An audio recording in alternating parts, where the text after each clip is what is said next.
먹고 젖먹는 어린 양 같은 그리스도의 보배로운 피로 된 것이니라.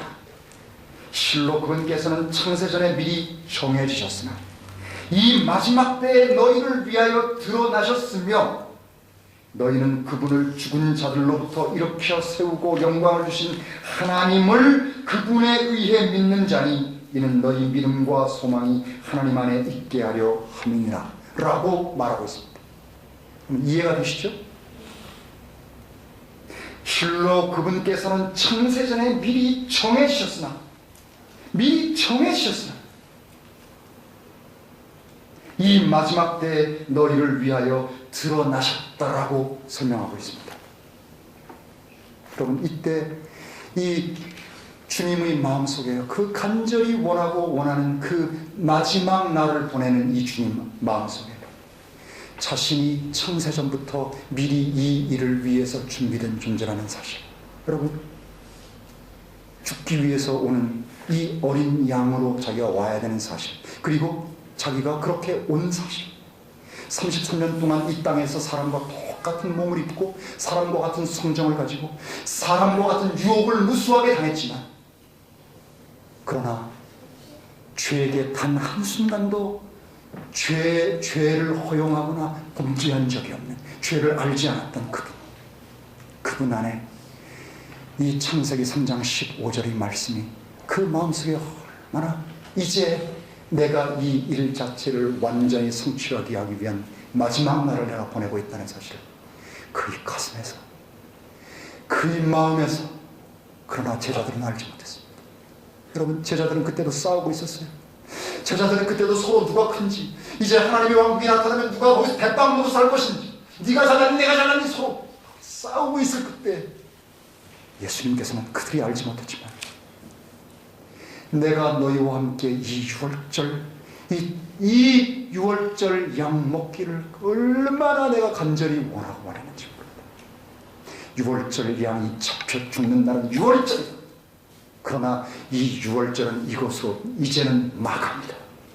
이 그림자요, 이 참된 실체가 아닌 모형과 그림자와 이 예표에 불과했던 구약의 모든 것들은 이제 오늘로써 마지막이다. 이제 나는 이 율법이 모든 성취와 마침을 위해서 이 마지막 유월절 잔치를 너희와 함께 드리고, 그리고 나서 이제 새로운 주님의 만찬을 제정하시고, 그것으로서 그분은 자신이 창세전부터 예비되고 예언되고 그것들이 수없이 많은 조각과 조각을 통해서, 여러분, 수천 년 동안 수없이 많은 조각과 조각을 통해서 아주 작은 빛처럼 그것들은 비춰왔습니다. 그 빛을 사모하고 그 빛을 추구하고 그 오실 여자의 씨앗을 기다려왔던 사람들은 그 빛이 하나 보일 때마다, 그것이 때로는 수백 년이 걸릴 때도 있었고요, 때로는 수십 년이 걸릴 때도 있었고, 그 빛이 하나 올 때마다 그 빛이 하나씩 그것들을 모자이크하듯이요, 처음에는 뭔지도 모르는 하나의 조각에서 그것들이 하나씩 조각이 맞춰질 때마다 뭔가 모양이 만들어진 것 같고 뭔가 누군지를 의식할 수 있을 것 같은 그런 조각으로 점점 퍼즐 그것이 맞춰져 갈 때가, 직소가 맞춰질 때처럼요, 그렇게 오는 것들을 보면서 그분에 대한 간절한 사모와 그분을 통해서 이루신 것들에 대한 열망을 갖고 있었던 것입니다. 그런 사람들은 구약 안에서 여전히 교회며 구약 안에서 우리와 똑같은 형제들이고, 그렇죠? 주님은 지금 이 마지막 유월절과 새로운 최초의 주님의 저녁 식사를 제정하시면서 그 얼마나 깊은 마음속에 생각들이 담겨 있었겠습니까? 히브리서 10장에 보면 이렇게 되어 있죠. 여러분, 히브리서 10장 잠깐 볼까요? 히브리서 정말 이 새 언약에 대한 내용만 얘기할 때마다 히브리서가 그냥 떠오르지 않습니까? 히브리서 이 생생한 이 주옥 같은 이 말씀들이요. 히브리서 10장에 보면 뭐라고 되어 있습니까? 10장 7절에 보면 이에 내가 말하기를 오 하나님 보시옵소서, 두루마리 책에 나를 가리켜 기록된 것과 같이 내가 주의 뜻을 행하러 오나이다.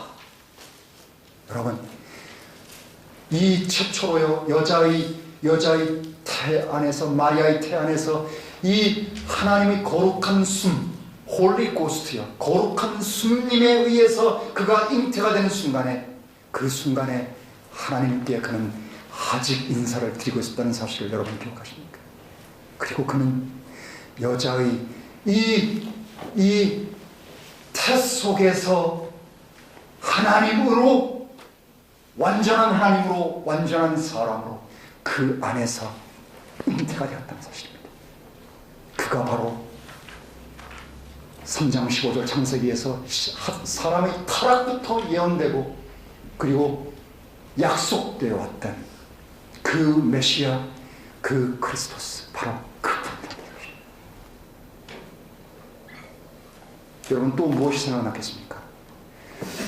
이 순간에 이미 유다인들이 1500년, 1600년 동안 이 애국으로부터 탈출을 하면서, 여러분 애국으로부터 엑소두스라는 말이 탈출입니다. 출애굽기라는 말은 정확하게 표현하면 탈출이에요. 탈출을 통해서 그들을 하나님께서 시내산, 곧 호렙산이라고 하는 사우디아라비아에 있는 산으로 그들을 이끌어낸 다음에 거기에서 그들을 뭘 줍니까? 율법을 주시고, 율법을 주시자마자 법을 어겼을 때 하나님 앞에 나올 수 있는 방법을 하나님은 그들에게 계시하셨습니다. 얼마나 놀라운 축복입니까? 법만 주셨다면 그들은 다 끝장입니다. 그러나 법을 주자마자 이 법을 어겼을 때 하나님 앞에 나올 수 있는 길을 그들에게 하나님은 주셨습니다. 그럼에도 불구하고 이것들은 참된 진짜 그 길이 아니라 이것들은 모형이고, 앞으로 진짜 오셔서 이 문제를 궁극적으로 해결할 여자의 씨앗에 대한 모형과 예표였다는 사실을 얼마나 알았겠습니까, 사람들? 여러분, 우리가 이것을 알고 있다는 것이 얼마나 축복인 줄 아십니까? 이것을 알고 있으면서도 이 구약의 모든 것으로부터 새 유언의 피로 하나님과 우리의 믿음과 순종으로 말미암아 새로운 하나님의 백성이 된 이것이 얼마나 놀라운 축복과 특권이라는 사실, 그리고 그것들을 온전하게 지금 이 땅에서 실행하지 못하고 사는 것이 얼마나 부끄러운 일이라는 사실을 우리들은 기억해야 되는 것입니다. 여러분, 새 유언의 피가 우리 가운데 뿌려진 것, 이것은 결코 작은 일이 아닙니다. 하물며 이스라엘 백성 구약으로, 율법으로 맺어진, 그래서 염소의 피, 송아지 피, 그리고 이 동물의 피에 의해서 맺어지고 중보자인 모세라고 하는 사람에 의해서 맺어진 이스라엘이라 할지라도 그들은 선민이었고 동시에 그들에게는 무지하게 많은 특권이 있었지만 이 특권을 온전하게 이 땅에서 실현하지 못했을 때 그들이 얼마나 가차없는 심판과 가차없는 하나님의 그런 형벌을 받았는지 우리는 기억해야 되는 것입니다. 그래서 우리가 두려워서가 아니라, 무서워서가 아니라, 우리가 가지고 있는 이 특권이 놀라움 때문에 우리가 하나님과 맺은 이 영원토록 함께하는 이 New Covenant, 새로운 계약의 당사자가 하나님과 바로 하나님이 아들의 피로 말미암아 하나님 편에서 계약의 한편으로 사인을 하시고 우리에게 요구하셨다.